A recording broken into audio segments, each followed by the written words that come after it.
Hey, it's Brian Safdari with www.collegeplanningexperts.com, America's leading authority on getting kids into their dream school and making sure parents don't go broke. So today, I have a privilege and an honor to have one of my favorite clients, Ken and Naomi Wagner, and they've been clients and now friends of ours since 2010. It seems like.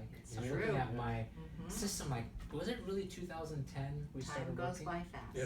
It was. 7 years ago. Yes. Yeah. 7 great years, right? Yeah. Excellent. So let's start off. I wanted to shoot this video just so that if you're a parent thinking about sending your child to college and you're in the process of going through that now, maybe you're a parent that you have a child in college that maybe you haven't utilized all the strategies and the techniques to maximize grants if your child is in college right now. Or maybe you're planning your child's in 5th grade or 7th grade, or college is coming really fast because time goes by really fast. I'm Very sure fast. It you've does. noticed that.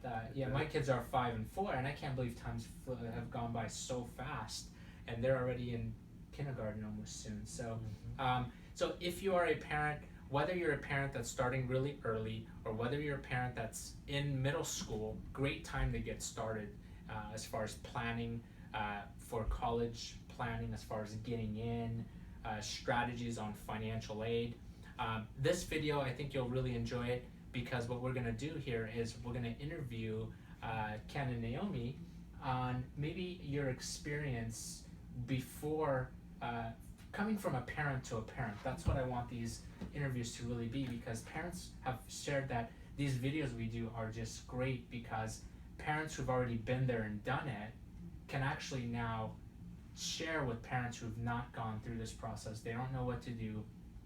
Parents are overwhelmed and stressed, and they're just frightened with the cost of college, how expensive it is, and how were you able to go through that? So let's start off with maybe at the beginning of this. How did how did this all happen? How did we meet? Where did we meet? Maybe you can share a little bit of how we met. Well, I know when our oldest son was a senior at the South Pasadena High School, the school had a college information night in which you were giving a presentation, and we attended. So that's how we first met you. Nice. So those workshops are really helpful then. Very the financial helpful. aid workshops that we do. And we did wait till he was a senior, and probably we should have had a jump start earlier, as you're saying, than waiting till he was a senior. Got it. So one tip here, parents. Naomi started in the senior year, and obviously because that's when you met us, so it's a little. Right. I mean, but you guys took action right away. So the important thing was that even though you were a senior, you took action right away, and we'll go into the results and what we've done so far. So parents, if you're a senior today, you're actually you're even later than the Wagner family, because the FAFSA now is called a PPY. It's prior year. So now 2 years in advance, the taxes and the finances count in order to get financial aid going forward. Before, when we started, the system was drastically different. So we can still pick up in the senior year and quickly get things done. Now it's a little bit harder now for seniors starting now, but even if you're a senior now, you still want to jump in because financial aid form is on a per year basis. It repeats itself every year. So even if you're late, you're early for the next year. Right. So I always say start early. So tip number 1 is always start early. Don't put this off. The sooner you start, the better off you're going to be. So we started in the senior year. So Right.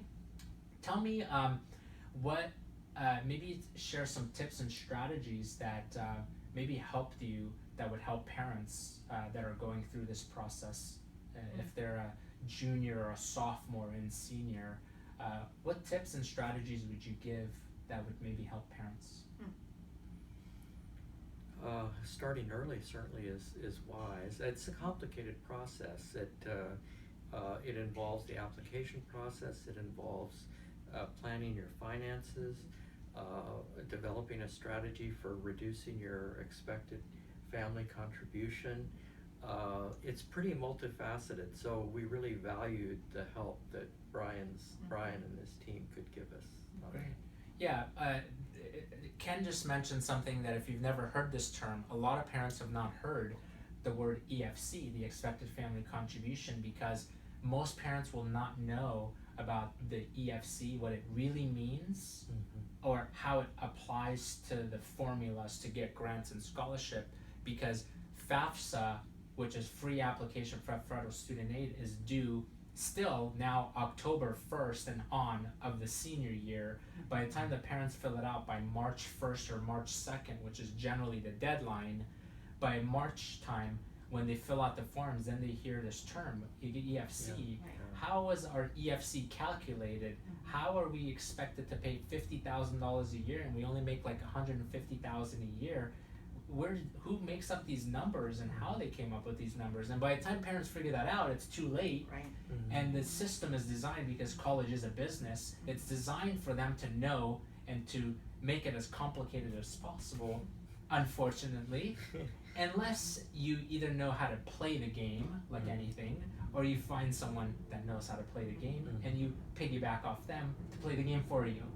So it's like, I played soccer, as you guys know, and for me to play Division I soccer, to play high school, college, played on the Olympic team in '96, went to France for the World Cup in '98, and my dream was to play pro soccer, right? So, and I was like, okay, my golden ticket to go to college is get a full ride, and I'm gonna get a full ride because I was a good soccer player, and it was my perception that I'm gonna get in with an athletic scholarship like everybody else hopes. But the reality is less than 5% of athletes get any kind of scholarship, which leaves a lot of money still in the burden of the parents now, and then a lot of students can't go. Like me, I went to a state school because I thought CSUN was cheaper. I actually could have gone to Duke for cheaper than going to Cal State Northridge, and I could have graduated a year sooner had I known the strategies. That's kind of how I fell into this field, helping families. So definitely start early. It is a complicated process. EFC stands for expected family contribution, and it's an important term you want to know at least 2 to 3 years in advance, because it's the planning. The magic is in the planning your EFC if you want to get more money. And a lot of misconception is if you make over $150,000 a year, you're not going to get financial aid. Most of my families are over $100,000 in income, up to $10 million a year in income. Like some of the celebrity clients we have, and since I just live in Hollywood and LA, and I'm in that, that district, we do get some really high-end celebrities that I've worked with that they make a lot of money, but the private schools will give us more money because when you make more money, they think you could spend more money and you might become an alumni, so they might give money. So a strategy, parents, apply to private schools as well, because private schools, even though the sticker price is $70,000 a year, they actually give a lot of money, where the net cost actually comes out cheaper than going to a state school. And having that insight and wisdom into those things, you don't always see that going into looking at a college. You will look at the cheapest way to get your child through school. So having that insight with private colleges, with the experiences that you've had, would be so helpful prior to submitting your applications to all these colleges. Prior. So Naomi says prior to submitting the financial aid forms, you want to know how to strategize and so forth. Very cool. So maybe let's talk about Sam and Tim. How are they doing? Where are they at now? Maybe some tips and strategies as a parent, getting 2 kids through college, and what was that experience for you guys like? Oh boy. Well, first of all, hindsight is always 20/20. But so for us, having the peace of mind that we could do the best possible job ensuring their acceptance into the college of their choice was so beneficial for us to have that contact with you to help us along that path. It's a scary time. There's a lot of pressure. You have the time frame that you have to have things completed by. So backing up even prior to them going into college, that we had that assurance with you, and so thank you, Brian. We really appreciate that. My pleasure. So. Well, we have two boys, and the oldest, Sam, went to UC San Diego, and I may get off track here because events kind of took a turn for him, and he made it to his senior year, and he was actually doing quite well, and then an opportunity came up, and he's now actually in the biotech field. He was working in mechanical engineering, but now he's president and CEO of a small startup. And he didn't complete his degree. Doing kind cancer of research. interesting. But the opportunity arose simply because he went to UCSD and he had the contacts. He got the coursework that he needed. Then we have a younger son, Tim. He's a different personality. He likes acting, and he really wanted to go to an acting school. He didn't want to stay nearby like Sam did. He wanted to go back east.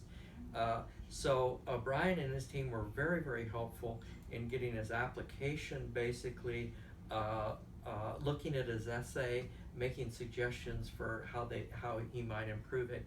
He got into NYU and was very thrilled with that. And then he went there, and he was there for a semester, and it turned out that it wasn't right for him. And so he came back, and he was with us at home for a while, trying to do acting in various venues, and then decided that he wanted to go back to school. So he's now at Azusa Pacific University, and he's really liking that, and he's studying biology. Excellent. Well, so it's a very rather interesting path that they took, and nothing like we expected. Sure. Yeah. Well, one thing I see is it's the paralysis of analysis. I get students and parents where they think, we can plan this out, but there are things in life that we can't plan out. We don't know what's going to happen tomorrow when we leave here. But having a place to start is the most important, to take that first step in life. So they went to college, but had Sam not been at UCSD, he wouldn't have received that opportunity. Right. Yeah. So Totally. again, college is a place to build connections. Yes. Most of the parents and students think, after high school I have to go to college because that's just the norm.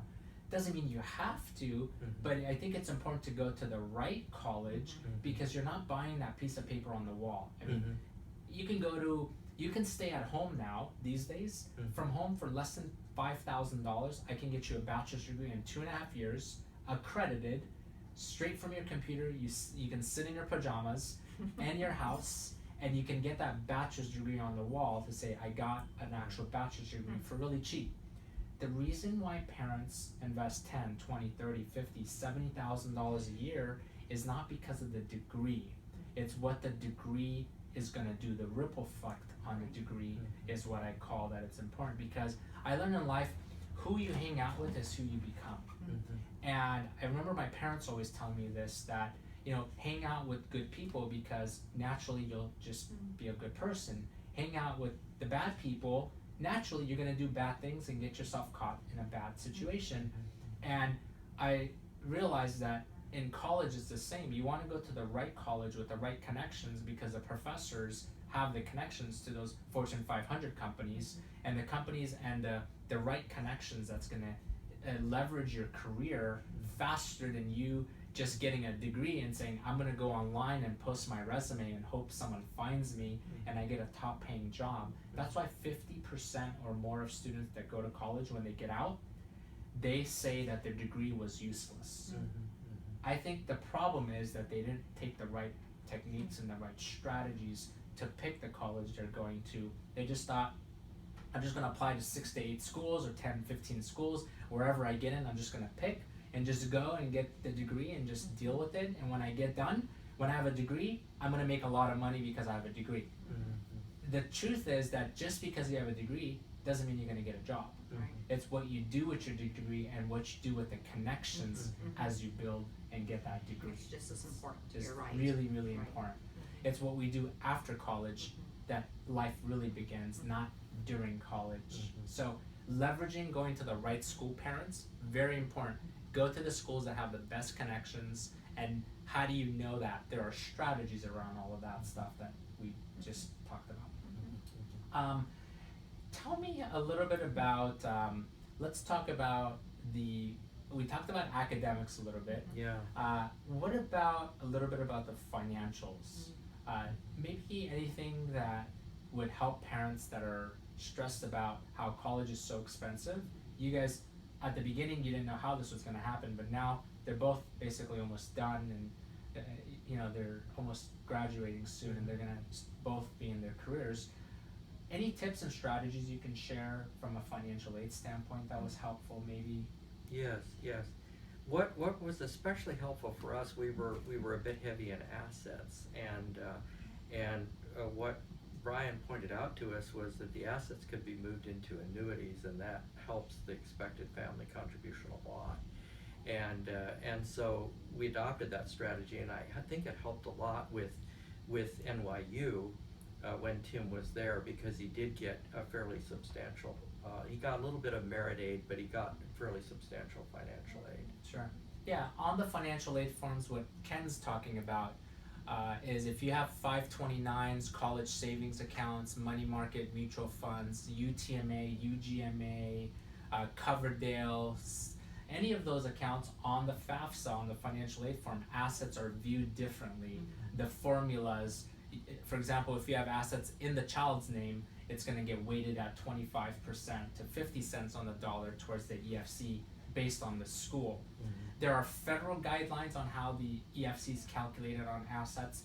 There are institutional methodologies and guidelines that private schools use that don't abide by the federal rules. So most people know some of the federal rules that they find out online, but they don't know how the private schools are going to view assets. So every family is a little bit different, but just know you can actually bring your expected family contribution drastically lower just by knowing where the assets need to be. So if I have $20,000 in my personal savings account for my child, and you have $20,000 in a UTMA account for the child, and it's only in the student's name, that $25,000 is going to get weighted in that 20 to 50% towards your EFC. Whereas $20,000 I saved in my checking account as a parent, the school says only 5% of that approximately would get calculated towards your EFC. So strategies like that, understanding the behind the scenes of how schools offer money, and knowing how to prepare in advance, that's why 2 to 3 years in advance planning is important. Or even if you're hearing this now and you've already submitted a FAFSA, it's always good to go back and see how can you re-strategize and make changes, because you can always make changes. So there are assets that count on the FAFSA, and there are assets that don't count. So Ken mentioned, annuities. There are liquid annuities out there that are not your typical retirement accounts that most people think that they can't use because they go, I don't want to tie up my money where I can't touch it. There are banks that have specific college type of annuities, or IRAs and 401ks don't count, and there's a bunch of accounts that don't count. It's finding the right vehicle for the family based on the college you're looking at. So specific strategies are tailored around each family. So yeah, that definitely made a huge difference on the awards, because it didn't count against your EFC, and the school gave us more money. Cool, that's a really good strategy.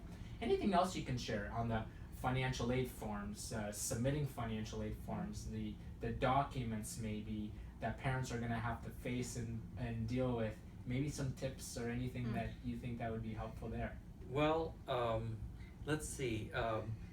The FAFSA is always a little bit intimidating, and the great thing about Brian and his team is they do help you with that, okay? And nowadays, it's made simpler by the fact that the FAFSA allows you to import your tax data into the application, and I found that to be very, very helpful. Great. Yes. Yeah, that's the data retrieval tool, Yes. which is a new tool that came out a couple years ago that helps now to transfer. It automatically takes stuff from the taxes and it transfers it onto the financial aid form. Now the FAFSA alone has they say over 80% error rate, depending on all these different stats and surveys that they take on parents filling these out, that there's higher error rates, obviously because it's intimidating, it's overwhelming, and it's like tax planning is what I hear, that if you don't know how to prepare your taxes correctly, it's like you can walk into the IRS office to get your taxes done for free. They'll do it for you for free.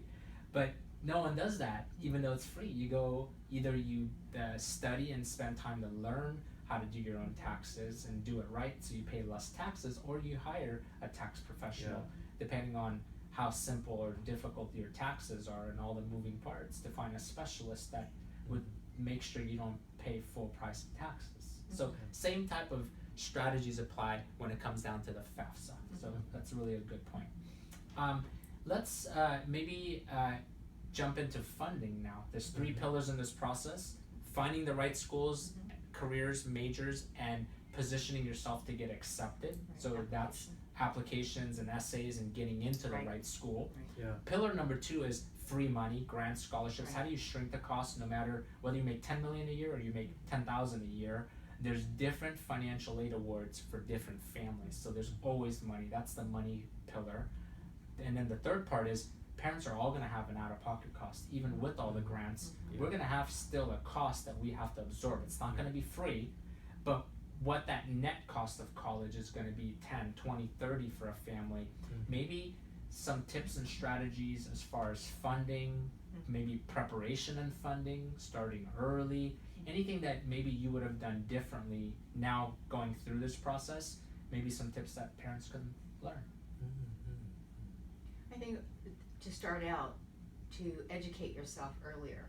So when we had attended your workshop, it was like an aha moment. But even though looking back 7 years, it was so helpful. Although we waited till our older son was a senior to get this information, I could see how important it would be to prepare prior to that time. It would take a little bit more stress away, and then knowing the integrity that you have and who you are as a person, being able to trust you, that's a big part of it, because you're dealing with a lot. You're dealing with not only applications to school, but you're funding your personal assets. So to be able to have that relationship and build that relationship, to me, was an important part of this whole, it's more than just getting into school. So great, thank you. That's good feedback. Yeah, it's really important, parents. Naomi brought a really good point. I've been doing this since 2004 now, end of 2003, 2004, so it's 13 years for us. This February we hit 13 years. And I see a lot of people giving bad advice as far as assets. I've seen personal friends and people that they trusted, people with money and finances, that took advantage of them and put their money in stocks and places that they lost so much money, like 30-40% in 2008. And you want to be good at your field. You want to have someone that knows money and understands money as a passion that can guide you and help you. But yeah, trust is a huge part. Is you want to make sure they've been around, make sure they have good reviews. And you have that integrity, and which we see that in you. So. Great. Yeah, so it's I think it's a really important thing to make sure you don't just take one advice. I see a lot of these free college planning workshops coming out more and more, that I've realized that parents call us and they say, we went to this workshop, and in that first workshop they're telling people to move money in certain type of vehicles, from investments to any variables accounts and annuities and insurance accounts, and I go, whoa, that's too early. How would someone at a seminar, at one workshop, know what to do? And what I've realized, it's really disturbing in this industry, is that there are people out there that they do finances. Let's say they just specialize in selling an annuity, for example. They go all across the country and they do these big workshops telling people, hey, if you have 529s or college money, you should put it all in an annuity.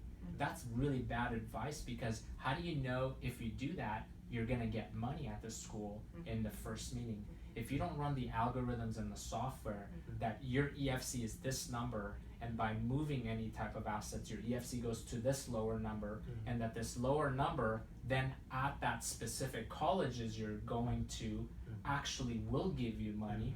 There's like 4 or 5 steps and months of research that has to be done before you tell anybody to move any kind of money or do any kind of strategy.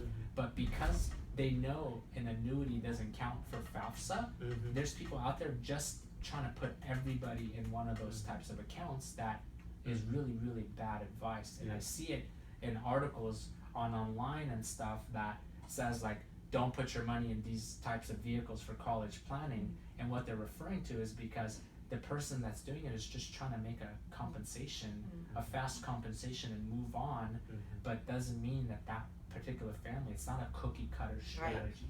So it's disturbing there, but it's really important as a parent that you do your due diligence, that you work with someone that understands admissions to get in, financial aid, and funding combined, so that way you're taking a holistic approach here to see what's the best strategy to get in. Some families, I had a family a couple months ago that they make about $400,000 a year.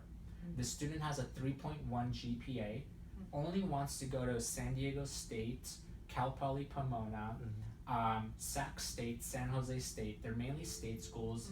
He wants to play sports, and he wants to go to a really big school and only wants state schools. And the parents have money saved in a 529 account for them, and said, Brian, we were told, we went to this other workshop last week, and that's how we found you, through online. They're in San Jose as a family. They found me online, and through our videos and the stuff that we do, that we were told to move all this money into an annuity to get more financial aid. And I said, yes, it's true that the annuity exempts from financial aid for 529, but if all the schools you're looking at are Cal States for your child, they're not going to give you any money even if you move it, because your income's $250 a year, your EFC's too high even if you shelter the 529. And poor family, I'm so glad they called me. They had about $100,000 saved. They had college paid for, and in that $100,000 529, about $35,000 of that were gains. And gains in a 529, it's tax free. So there's a benefit to a 529 if there are gains. 9 out of 10 529s I see, they don't have much gains. And parents lose a lot of money in financial aid if you're going to the right schools that would give money. But this particular family, I gave the opposite recommendation. I said, no, if you're going to the state schools, that's $30,000 in gains that you're not going to pay any taxes on, because you're going to a state school, and you use that money for education purposes, and it's going to be tax free for you. Use that money. Do not take that money out. Do not listen to that person. So stuff like that, I get calls all the time on that. Just people making recommendations because they said, well, we did it, and someone told us to do it, and we got money, so we told our friends to do it. I go, what you did and your income and your EFC may not be the same as yours. So people are kind of just playing the game telephone, and it's not a one size fits all. As you're pointing out, it is a complicated business, you know, and yes, and specific cases make a difference. Sure. Cool. Anything else that you guys want to add that we didn't talk about that you think would be beneficial for a family preparing? Anything that you just feel that should be shared with the world? I guess. I mentioned in regards to where we are now. That's... Now that the boys are situated and college is more behind them, and we're moving ahead into our retirement, things have definitely changed. So I think that's where you were going. That's where I was. Let's go into the, so three parents, one thing to add before we go into where we're going is there's 3 big investments in your life. Working with 14 years of families, 7,500 families, I've seen so many families that the 3 biggest investments in your life is funding college. It's a 6-figure ticket, 1, 2, 3, 4 kids or whatever. Paying off your house, it's a 6-figure item that you've been just putting away to pay that mortgage off eventually one day. And then retirement. And when we go into retirement, it's about not running out of money for retirement. So those are the 3 biggest investments that parents tell me that we want to fund college. And when I would ask, why do you want to pay less for college when you can just write a check? And the answer always was, well, college is not the only thing that we have to pay at this price. We have our house and our retirement to make sure we don't run out of money. So 3 big investments: paying off college, paying off your house, and not running out of money for retirement Right. are the three things that ultimately, where when you plan college planning and funding correctly, it actually leverages and helps you be in a better position towards retirement once the kids are all done. So that's a little preface, so now let's chat about that a little bit. Yeah, so we've reached that stage right now. We're in that stage. We're both retired, in fact, and Can I join you? What? Can I join you? Yeah, Anytime. yeah, and our oldest son is out of college. Our younger son is in college, so we still have those expenses to be concerned about. But we're really thinking of sort of the end stage of our life, and basically how we'll get through that, how we'll have enough money, just like Brian said, how we won't run out of money, and just planning that correctly. And fortunately, Brian also does that as a service.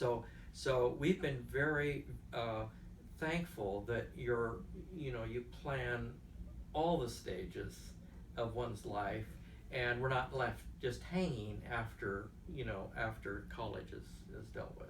Great. Yeah, so that's a really good point. Let's maybe without specific numbers, where were you when we started talking about what your goals were? When we sat down, we started talking about, okay, college is there, and now here are some of the other concerns and some of the reports and the analytics and the planning we did. Anything you can talk about there without obviously exposing any specific financial numbers that you have? I think a big part was you running numbers for us in different scenarios. So whether it be in what type of investments, not just the upside of investing or different things to invest in for retirement, but the downside, because you have to be going with both eyes wide open. And so to have that, so Brian went through every scenario possible to find what would be the best for us. And with that, we were able to make a wiser decision on where we want to go financially for our retirement. Good, great point. Yeah. I think that's pretty complete. She summed that one up really well. Yeah. She did a It was good very job. helpful. Yeah, I think on the planning side, just like the college planning, the overall finance and planning there is crucial, because how do you not run out of money? Right. Where are the gaps where you could run out of money? Right. How do you plan so that you take an effect? If you remember, we talked about the three letters that most people forget: HIT, healthcare expenses in the future, inflation, and taxes. Yeah. So I've seen a lot of people say, oh yeah, I have this report that I got from my bank or my investment guy that says I'll never run out of money. I go, let's look at that. Let's see what that looks like. And they run this rule of 4%, meaning if you have $500,000 and you earn 5% rate of return on a calculator, not realistically, Right. but on a calculator, and your money's growing at 5% every year, and you take out 4% is what the software shows that you're withdrawing for retirement. If you're always taking out 4% out of your retirement and you're earning 5%, well, logically you'll never run out of money that Right. way, because you're taking 1% less than. But that's So you're not making how the 1%. stock market, that's not how things work. Exactly. It's not in a guarantee. 2008, you had a 38% loss. In Right. 2001, there was a 41% loss in the S&P. We had the lost decade. We had, the real estate meltdown that happened and all of that. So yeah, the market is a roller coaster. Right. So that's why a lot of people in 2008 that they thought they can retire in 2007 had to go back to work Right. because they lost 30-40% of their portfolio, and people weren't really looking out on the downside Right. of their money. Compounding your money each year for 20 years gets you further, and the compound effect, that magic, is much greater than trying to make a 20% return one year and then losing 40% another Right. year. Because anytime mathematically, if you lose 40% in the market, like the past 20 years, it's happened 3 or 4 times where the market dropped, and if the market drops 40% and you had $100,000, your balance is at $60,000. That means if you earn 40% after losing 40, it doesn't bring you back to 100. No. You actually, when you lose 40, you need double the return almost. You need 70%, Which is almost impossible. approximately, Mm-hmm. to get back to the $100,000 mark, to just get what you left had. off, what you had Yeah. before it actually starts making Yes. money again. Yeah. So that's a really good point on making sure not running out of money and having a safer account that grows is really important, because people are chasing the shiny object. It's Right. like any industry. The diet industry, for example, on TV, what sells the most are the pills, that 30-day pills, Quick fixes. the before and after pictures that they put, Mhm. that this Yeah, guy was yeah. this Yeah. big and lost all this weight by taking this pill and could eat whatever they want. Mhm. That never happens, but that's what people buy. They want that Right. hope, Right. Yes. versus going to the gym every day, working out every day, eating right every day. It's not magic, it's do the things that work, Right. but people have a hard time doing that. Mhm. So the finance world has become like the diet industry, or even more, because everybody wants more money for retirement. They want to make sure they don't run out, all that, but they think the fix is going to be, oh, if I put my money in this magic stock, Mhm. it's going to be the next Apple or the next Google, Right. and it's going to solve all my problems Yeah. with this magic pill or this magic stock. Don't know. But people lose a lot Right. more than they make. Right. So fundamental planning is really important, Very. and working with someone that you can trust, that Right. have the knowledge, that have a team of experts, Yeah. obviously is a key thing. The other aspect to that, I think, is that when you're retired and as you get older, you don't really have the ability to go back to work necessarily, you know, Sure. and the older you get, the more that is true. So you have to have the assurance that you won't lose what you have, right? Yeah. And that it will be there for you Exactly. as you grow older. Cool. Perfect. Well, thank you so much. I hope I've covered everything. If there's anything else you want to share with families, please do so. Thank you for watching this video. Hopefully you picked up on some nuggets. We do these videos. Please make sure you comment and let us know a tip or a strategy or something that you think is going to help your family. I feel like I was brought on this planet for a reason. Oh. And you know, they say there's the two best days of your life was the first day you were born and the day you find out why you were born. Wow. And I knew the first day I was born, but I couldn't figure out the second part until after I got myself in debt, going to college, making mistakes, being a mess in college, and getting out and being like, oh my God, I just got in so much debt out of college. I thought you're supposed to be successful when you get out of college. But diving into this field, being thrown in this, I think it was a destiny for me to be able to help so many families. And literally, I feel like I've retired, but I'm not retired just because I love what I do every day. Working with families like you guys, and it's just not just the work, but the experience and having fun and chatting about life and college and taking care of all of this stuff is what I really love.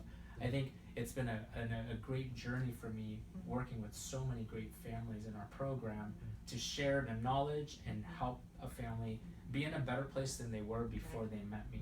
That was the one thing I said to myself, that I'm just going to give this info to as many people. I didn't know this was going to be a business, but I still stick to that philosophy that they say the more you give, the more you get. And that's just been my thing, is just give as much as possible, and life always gives so much more back in return. And I feel like that's what I'm fulfilling, that mission, is to help more kids go to school, no matter what their income is, no matter what their backgrounds are, whether families have really low income.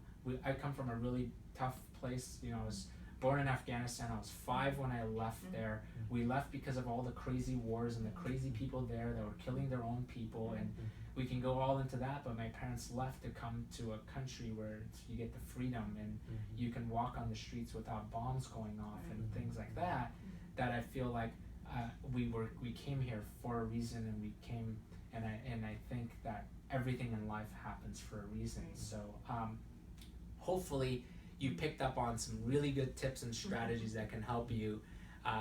Please make sure you comment and let us know anything that would help, and share this video to as many friends and families that you know, whether their kids are just born and they're saving, so you know how to properly save and don't save early in places that's going to hurt you later. Right. That's really important. If you're a family that's 5th grade, 6th grade or younger, it's really about saving and planning is the most important thing. If you're in middle school and on, it's the college and planning on the academics to be prepared for high school. The preparation academically is important. Going into 9th grade, it plays a big role. And if you're in high school, admissions planning, curriculums, academics, testing, strategies, careers, majors, colleges, and the 3 pillars I talked about is important. And then even if you're in college or in community college and you're looking to transfer, this is the right time, because you have to, if you're going to transfer, you have to know where to transfer. So this applies to you. So hopefully you guys learned something, picked up on some good stuff. Hope you guys learned some stuff from the Wagner family. And I just want to say thank you so much for being here and sharing your knowledge and things that's going to help so many other parents that are probably in the shoe you were in many, many years ago, wondering how this is all going to happen. Right. Hopefully this sheds some light for them and allows Gives them a to, peace of mind. gives them that peace of Right. mind and all that good stuff. Well, thank Cool. you, Yeah, Brian. thank you, Thank Brian. you. Really appreciate My your pleasure. expertise. All right, guys. Bye. Until next time. See you soon. You're good at